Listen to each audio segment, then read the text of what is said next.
Vous êtes sur la chaîne utile au cœur de l'information d'ici et d'ailleurs. Bienvenue à tous. Le troisième forum mondial contre la discrimination a été organisé à Sao Paulo au Brésil par l'UNESCO. À cette occasion, les communications de la Côte d'Ivoire ont été prononcées par la ministre Euphrasie Yao. Elles ont porté sur le thème rompre avec le statu quo, faire progresser la résilience basée sur le genre. Le reportage de Djekou de Silva commenté par Zainab Dosso. Le troisième forum mondial de l'UNESCO sur la discrimination et le racisme a ouvert officiellement ses portes le mercredi 29 novembre 2023 à Sao Paulo, au Brésil. Faire de l'équité et de la justice raciale une priorité des agendas de développement. Tel était le thème central autour duquel ont gravité toutes les articulations.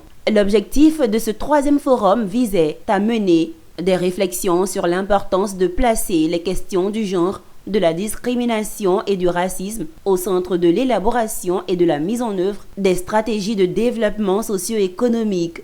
Le premier but, c'est de démontrer que le racisme, la discrimination ne s'arrêtent pas. Et donc, qu'il faut faire beaucoup d'efforts pour adresser ces sujets qui affectent beaucoup de gens, les femmes, et les afrodescendants, les indigènes.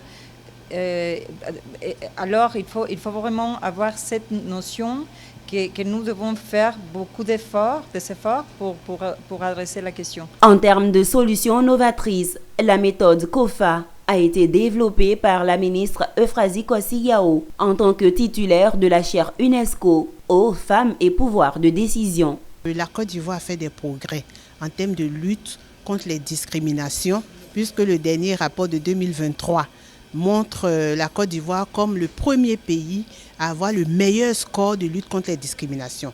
Mais ça a été un travail de longue haleine. Nous avons partagé, comme je dis, la chaire UNESCO aux femmes et pouvoir de décision est une chance pour la Côte d'Ivoire. Et je remercie vraiment l'UNESCO parce que ça fait 17 ans que nous travaillons sur ces questions. C'est un programme de longue haleine. Il faut savoir, vous savez, le 25 novembre, c'était la journée internationale de lutte contre les violences faites aux femmes. Pourquoi? Parce que dans le monde, il y a une femme sur 3 qui subira des violences sexuelles, des violences physiques, des violences mentales, psychologiques dans sa vie. Il faut noter que les participantes à ce troisième forum mondial étaient des responsables gouvernementaux brésiliens, des ministres venant du Népal, du Mexique, du Canada, des États-Unis d'Amérique, du Zimbabwe, de la Côte d'Ivoire et d'autres pays.